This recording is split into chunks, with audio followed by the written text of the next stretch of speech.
Hi everybody, this is Cindy from Ideas Times 2. Welcome back to our channel.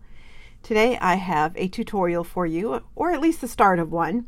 My guess is this will take a couple of different parts, and I hope you will join me on this adventure. I'd like to show you how to make the cover of this lap book.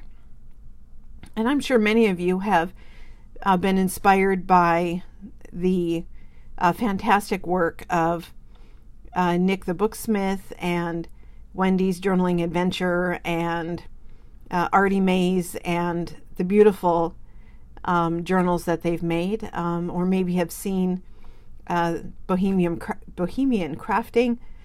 So many beautiful projects, and I have been so inspired and a little intimidated, and have wanted in the last 5 months to do a lap book, and just have put it off because I was intimidated.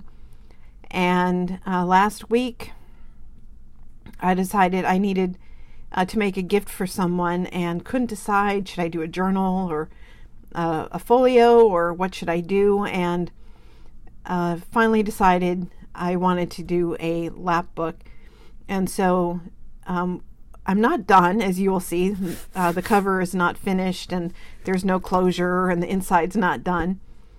But I was really impressed with Andrea's folio that she used wallpaper for the cover. And so she did a 3-fold folio, and I decided to do a full lap book. And so took her ideas and have started putting them together in this lap book. And so this lap book is huge, and measures closed 8.5 by 11 by 2, and when you open it up, it is 3 feet 3 feet long, opening all the way through. And so I'm going to kind of walk you through the entire cover, and that may take a couple of different parts, but we're going to start with the paper. And I'm going to show you what I did and how it differed from Andrea's, and how, what you need to make something like this. And I hope, if you were intimidated like I was, that you give it a try, because it really isn't as difficult as I thought it was going to be. But I'm not done yet, so who knows? I still may have a few issues, but so far I'm really pleased with the way it's turned out. So it's pretty big, and it's getting there. I think I might even be able to finish this one this week. So since this one is for a gift, I'd like to make one also for our Etsy shop. So that's what I'm going to start with today. So what you need, at least for one that size, is I made it hardcover. Andrea used cardstock and wallpaper, so hers was not as heavy as this. I decided to use chipboard, and since I did a quad fold, you need 4 pieces of chipboard, and like I said, mine is 8.5 by 11. But if you're making the cover from scratch, you can make it any size you want. So if you want a smaller size, a more traditional 9 by 7 size, like a lot of journals are, cut your board down, or if you don't have any chipboard, use cardboard, packing material, cardstock, whatever you happen to have. I just wanted to do something a little sturdier, so I have 4 pieces of 8.5 by 11 chipboard. I just picked this up I ordered it on Amazon. You can get it lots of different places, including most craft stores, Dick Blick's, dickblick.com, or if you're in an area that has a store, they have tons of bookbinding things. So you need 4 of those. I went with the 2-inch spine, so you'll need, I still need to clean these edges. I went with a 2-inch spine for the middle, and then for the folds, just a 1-inch. So 2 1-inch, 1 2-inch, 4 8.5 by 11 is what I used. And we're not going to get to this right now because we need to do the wallpaper. Grab the wallpaper first. And this is the paper that I'm using. And for a book the size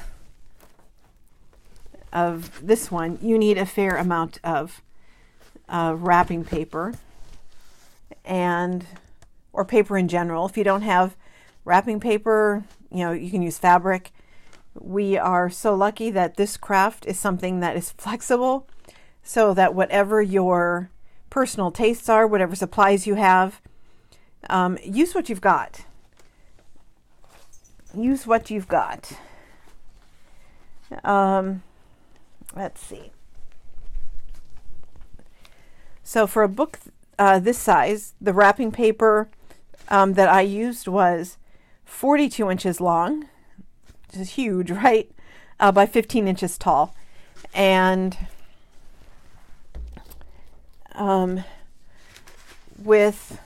if you've seen Andrea's video, they came out, it was a multi-part, about 5 months ago. So if you go to Artie Mae's, you'll see her tutorial on how she did her cover with the 3 folds. Wendy just did flip through of a couple of beautiful lap books that she had in her Etsy shop, and Eva at Bohemian Crafting also just has a flip through and flip and flip and flip and flip. She has so many crazy flips. I don't even know how she put it all together and kept it all kept herself sane. But they're just absolutely amazing. So because I'm using back to Andrea, on Andrea's video, she inked her wallpaper and made it nice and grungy. And so I decided I wanted to paint mine, and because I painted it, I have to go in a different order, which is why instead of just sending you to her tutorial, I thought I should do one so you can kind of see what my process was, because it is different from hers. So this wallpaper, this is gorgeous wallpaper. I decided to paint, and the paint I'm using is, I'll put that up so you can see it a little better, is Art Alchemy, and this is acrylic metallic paint, and the color I'm using is something brown, rustic brown, and it's metallic. So there's the brown, and I'm going to start with brown on the bottom, and then I'm going to go back over the top of it with this gorgeous green. It's called Golden Moss. You can see that. And so I'm going to kind of burnish the brown with this. And depending on how I feel, I have a little bit of red wine, and I might add just a little touch of that, although this is really, really dark. A little bit of this goes a long, long way. It's a beautiful color though, isn't it? And then I also grabbed this Tester's Craft bronze, and this is for like a bronze leafing over the top, and I think a little of this goes a long way too. But these are what I'm using, and what I used on this cover. So I don't know, it's if I get the light on there, you can see how the different colors in there. It's not just green. There's green and brown. There is some bronze, highlights, and a little touch of red here and there. But I'm going to start with the painting. So I'm not going to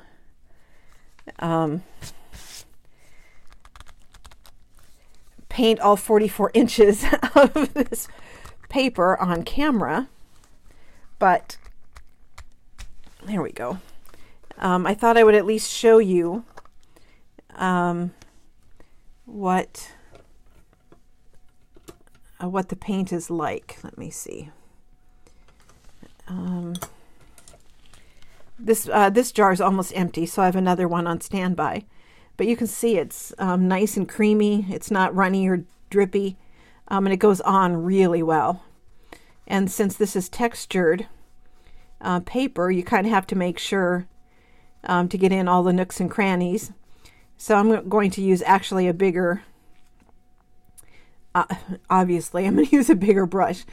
It would take me forever and ever to paint 44 by 15 inches with this tiny brush. But you can see how well it goes on, right?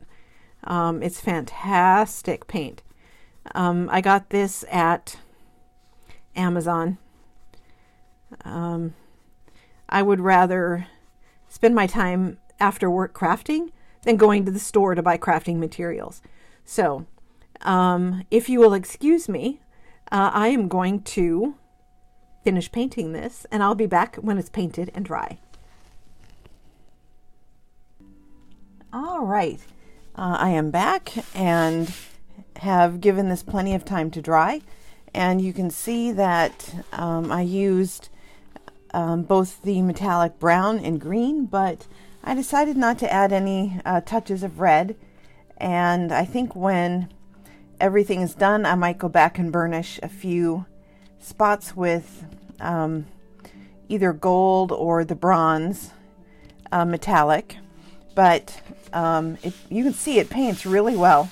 It's not tacky or sticky, and still maintains its texture. You'll notice I did not paint around the edges, and it doesn't matter if you do or not. I didn't want to waste the paint.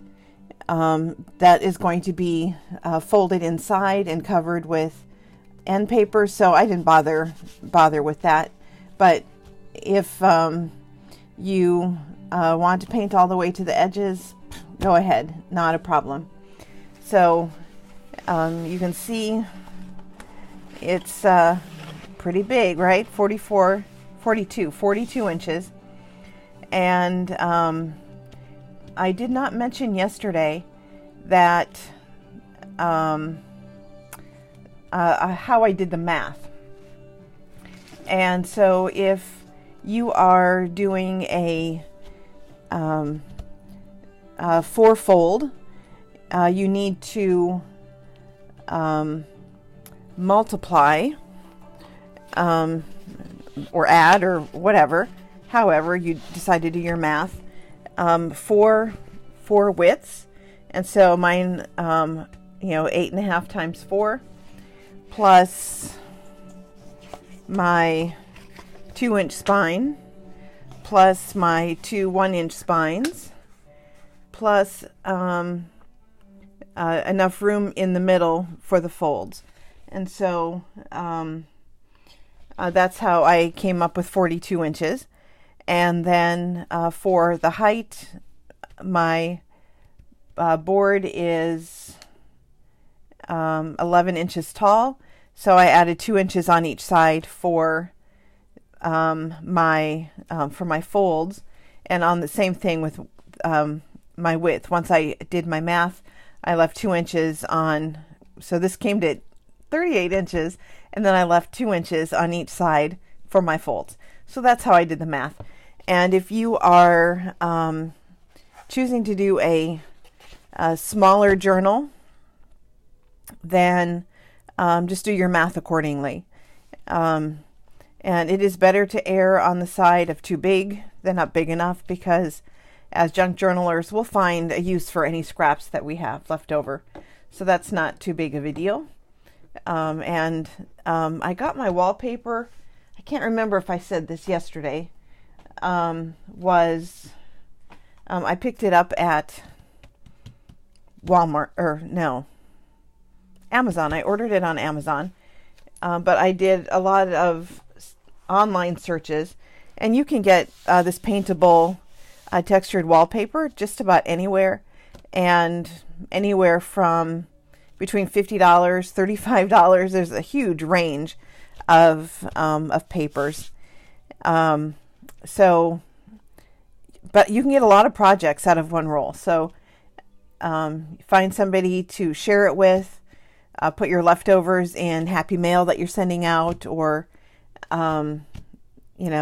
maybe you can find some at Goodwill or at estate sales or yard sales. It really doesn't matter where you get your paper, but I love it. I love the way it turned out. Our next step is to actually make the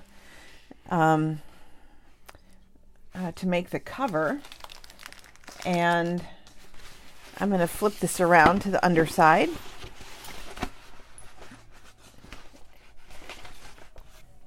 And I do have a workspace big enough for this, but my cat is watching, so she's over here on my right.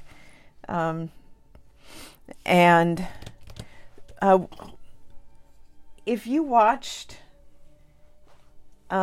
Andrea's at Artie Mays, if you watched her tutorial on the threefold, she did her cover, and the outside, the inside, and then she did a top stitch after her cover was done.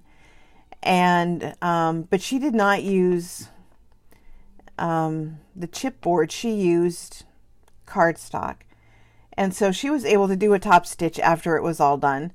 It was beautifully messy because it was very thick, but it was fantastic.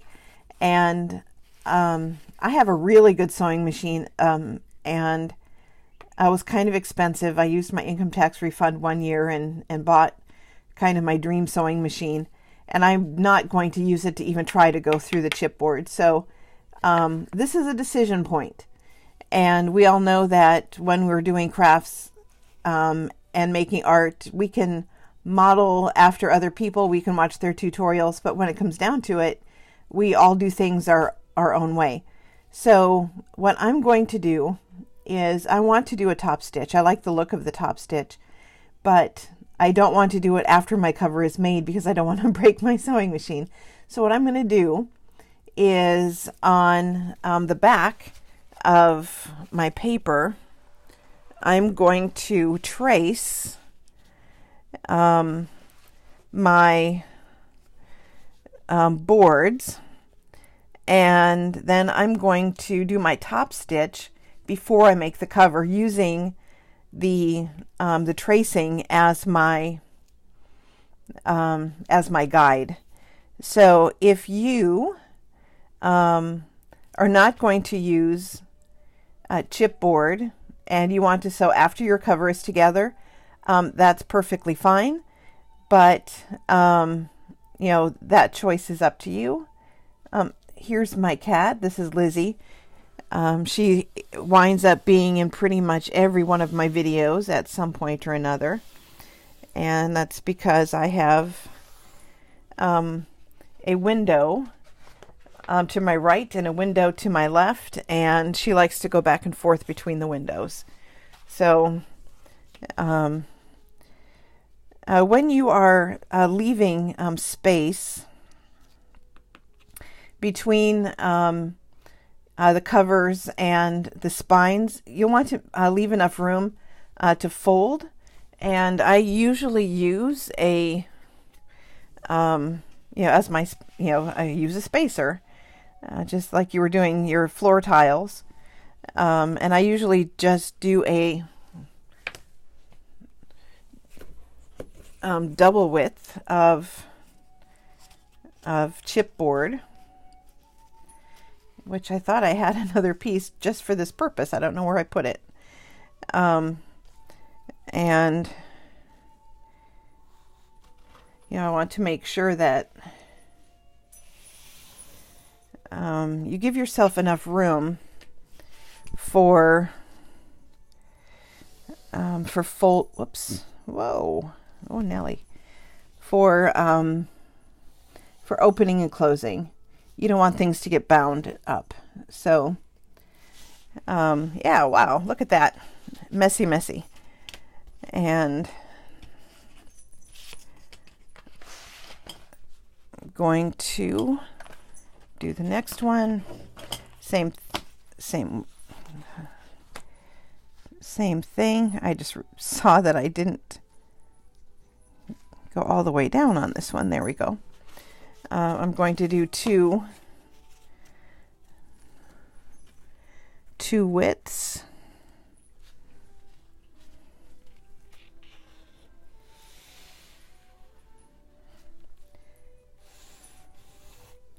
Well, that's why my pencil needs sharpening. And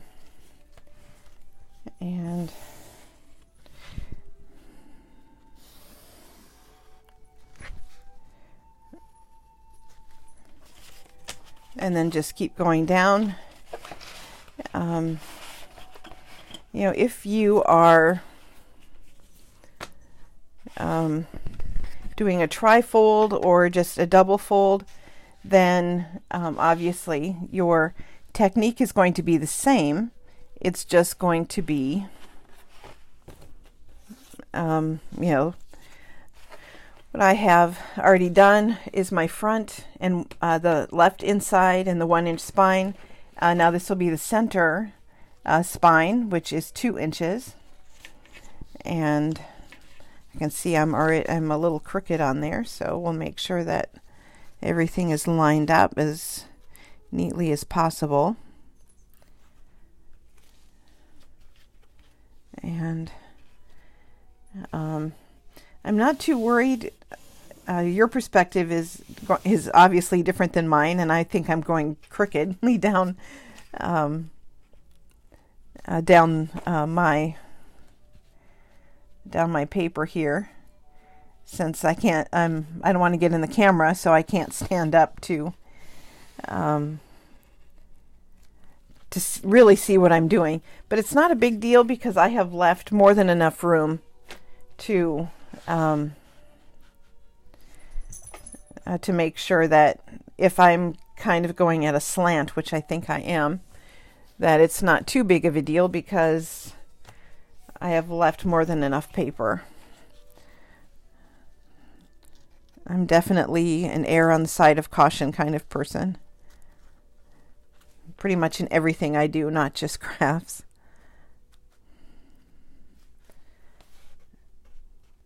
So it doesn't matter that I'm going, that I'm a little crooked, as long as my lines all match up. And I'm keeping everything straight. My edges. And just one more. I'm going to flip that over so I can do the last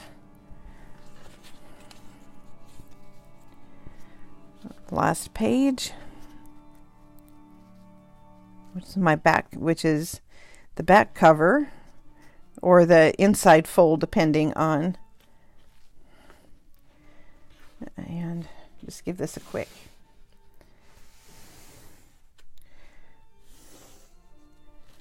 And even if I weren't top stitching, I would still do this because I want to make sure everything is lined up really carefully.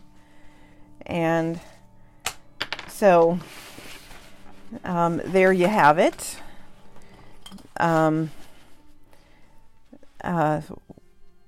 The first fold, a 1-inch spine. This piece is technically the front cover.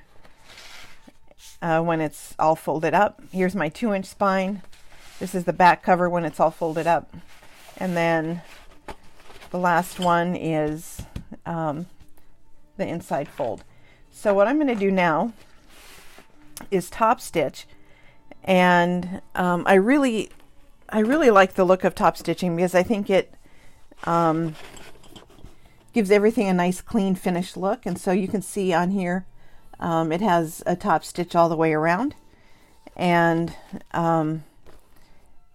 I just think it gives it a little more a little extra polish.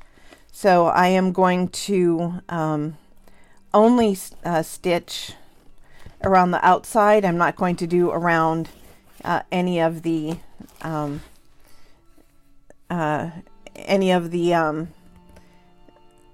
folds, just literally around the outside. So this is a decision point for you. You do not have to top stitch. If you don't have a sewing machine, it's not a problem. You don't have to do it. If you don't like the look, don't do it. If you are going to use a lighter weight material than the chipboard, like I'm using, if you're just using cardboard and it works with your sewing machine, or cardstock, there will be a time to sew later, and I will try my best to remember to tell you when that would be a good time to do it. So I'm going to just pause and do the sewing off camera, and I'll be right back. Okay, so I'm back after I did my top stitch, and because I don't trust myself, I did the top stitching from the back using my trace lines as a guide, and I did about 1/4 of an inch at the most. It's a little wonky, but not too much from the edge. And because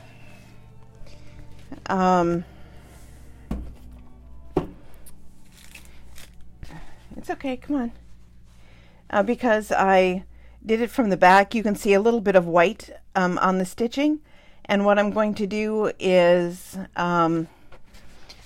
after I'm done with the cover, I'm just going to go through and do a quick little ink around those white splotches. It doesn't hurt the cover at all or mess up the paint. And so I'm just going to use a little ink and just a brown ink so it matches.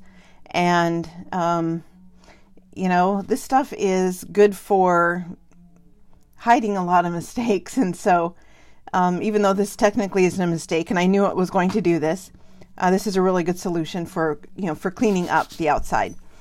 So our next step is gluing. And since I already have all of my cuts done, normally I would use PVA for this. PVA is a really good glue for this, but it takes longer to dry, and I want to make sure the cover is done by the end of this video and not have to cut away again. And so I just use PVA, and this is my glue brush. And I decided for today that I'm just going to go ahead and use Fabrifix. And what glue you use really is up to you, what you're used to, what you are what you're comfortable using. But I'm going to go ahead and use this today just because I think I don't think it'll hurt anything, and it will dry faster. So I'm going to go ahead and glue the board rather than the paper, just so that I can see a little better what I'm doing.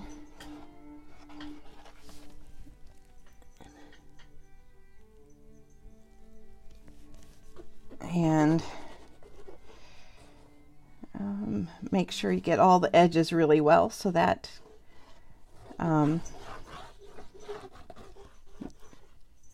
your edges will be nice and clean. And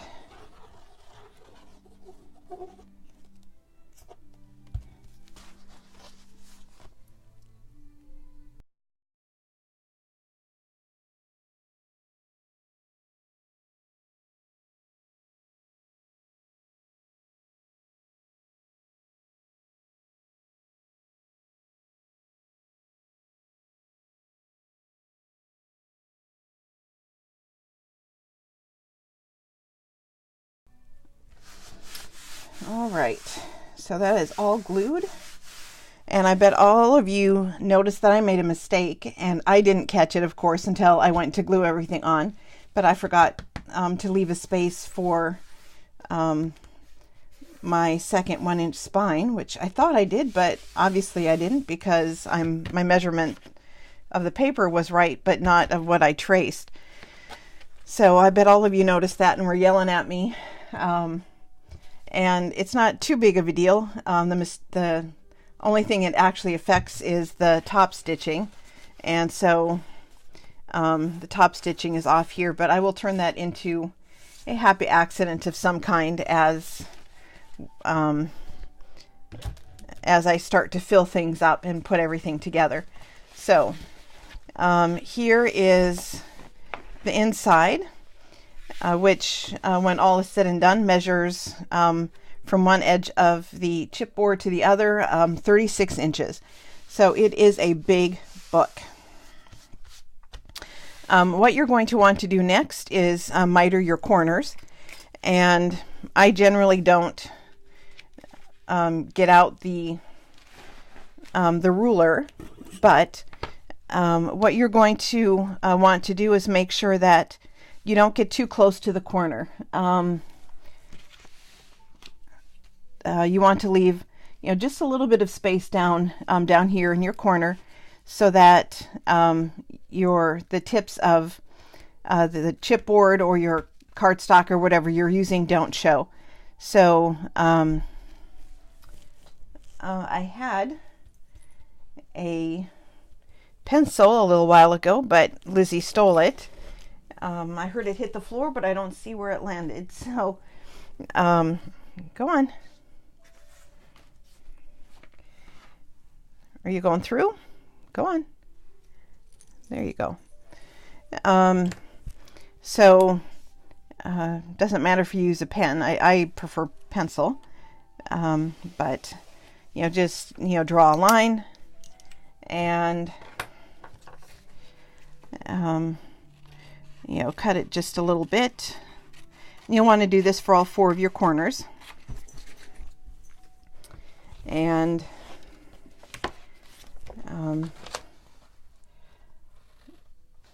just not too close to that edge. Everything else doesn't matter too much, because like I said before, all the edges of your paper are going to be covered with paper and maybe pockets and who knows what else, right? So I'll just do a quick little diagonal. That's a little too much there at the corner. I'll give that another little trim. And then my last corner.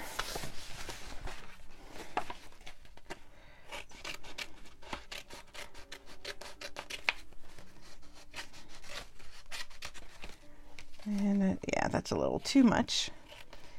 You don't want it to be too much, because it makes your corners really kind of sloppy. But if you don't leave enough, then you wind up seeing your cardboard right through the corner, and so that's sloppy as well. So I always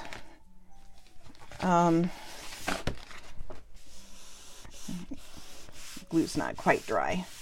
If you're using PVA, well, doesn't matter, whatever kind of glue you're using, make sure you let it dry pretty well before you move on. But the Fabrifix I'm using dries pretty fast, so, which is why I'm using it today. So I always start with the ends, the short ends, and if you have a lot of extra paper, just trim it. You don't want too much. And I'm giving this a fair amount of glue, especially on that inside edge. And I usually use my a ruler or my bone folder, and I go from underneath and make sure that that edge gets really close and tight.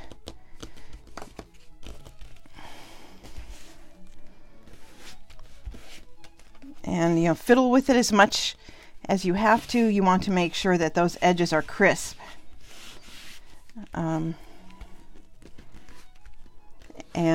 the Fabrifix that I'm using, one good thing about it, besides the fact it dries really fast, is that it dries slow enough that you can be fussy. You can move things around if you have to, but I think this corner, this edge looks really good, except of course that I screwed up on that.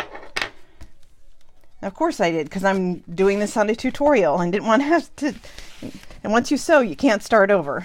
So I am going to do the other end. I always do the ends first, the short ends. Lots of glue on there on that inside edge.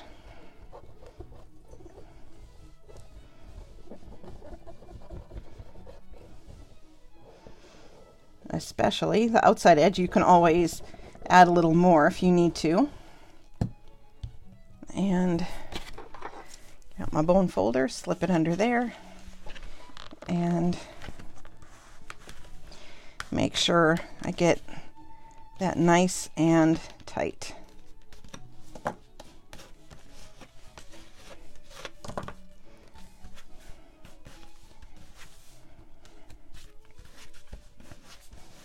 So I think that looks pretty good. Now this is so big that doing the long edges is a little trickier, but if you have space, it's not hard. It's not hard at all. It's just, it's a lot of paper. So just like, cut this thread, make sure I don't accidentally get it glued in.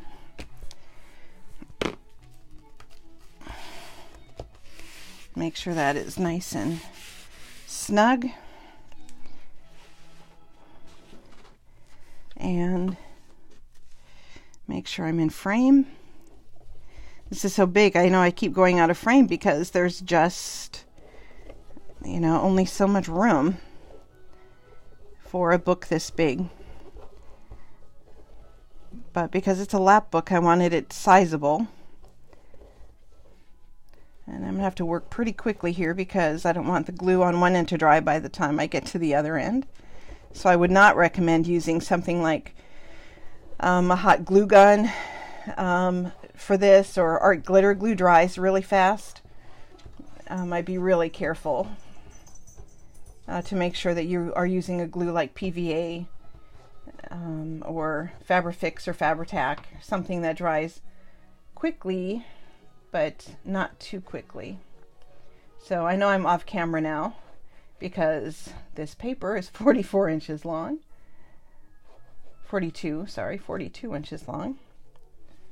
And I've lost my bone folder. So I'm going to put my, I need my bone folder. I'm going to show you a little trick. To make sure that you get your corners nice and crisp, take your bone folder or another tool similar, and right here at the edge, pull your paper in right there, and it will give you a nice clean edge every time.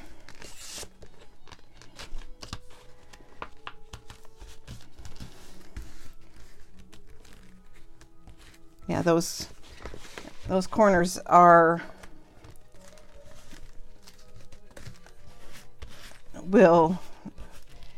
be nice and square for you. I learned that this summer. I took a class and I thought, how had I never heard that before? How is that not a tip that I had learned? Because it is really handy, and I'm doing it on the other side as well to make sure that I get that corner just as clean.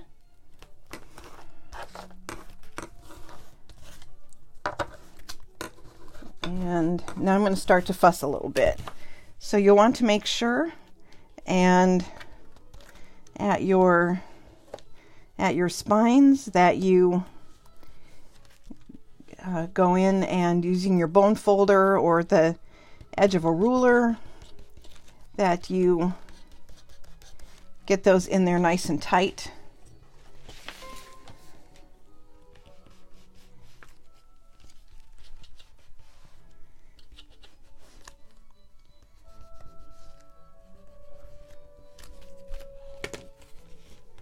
And you don't want, like I've got a wrinkle here, I'm going to try to get that out.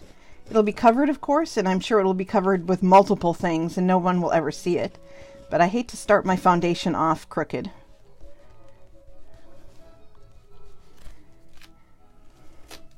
Make sure everything folds neatly. Move over to the next one.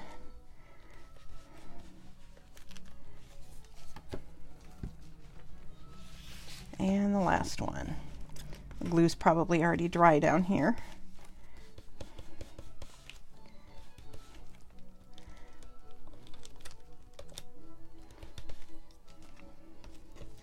But everything looks good.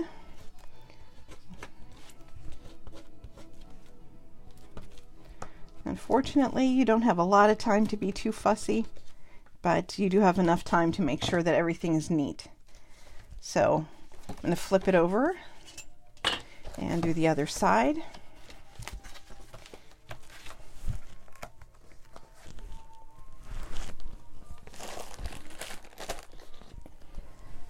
This project is so big that I wound up dropping my glue. I just smacked it with the lap book cover.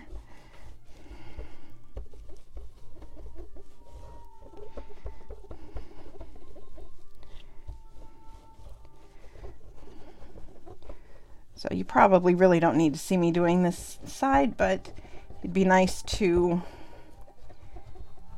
have it done all together. And I'm going to use my bone folder to give that little flick of a wrist and flip it up.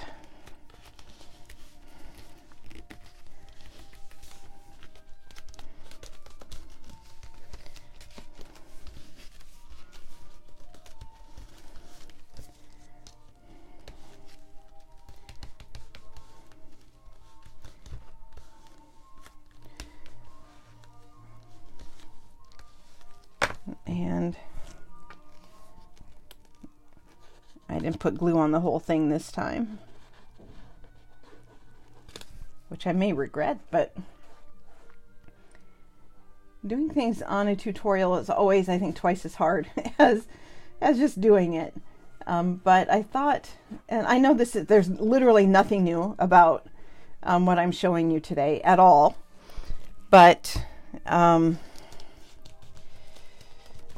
for newbies who may not be familiar with this method, I figured it would be helpful. I know so many of us, watch a lot of the same tutorials and have a lot of the same favorites for videos, but it's been a while since I've seen from scratch cover making, except for let's see, Andrea at Artie Mays did her trifold. So just another couple of seconds here and I will be finished with my cover. And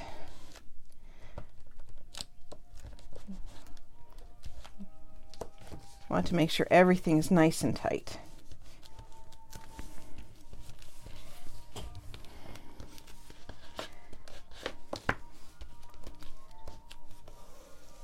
You want those corners especially nice and clean. So here's the basic outside. 2-inch spine, 8.5 wide, 11 tall. I did the top stitch before I constructed it, just to recap. And unfortunately, I screwed this up, but I'll make it work. I'm not sure how. You will need to think on that. This video has gotten fairly long, so I think I'm going to say goodbye for now, but there will be a part 2. And that will be finishing the inside cover, and then we'll start working on things from there. But I think I'm going to say goodbye for now. Thank you so much for joining me today, and I'll see you next time. Bye-bye.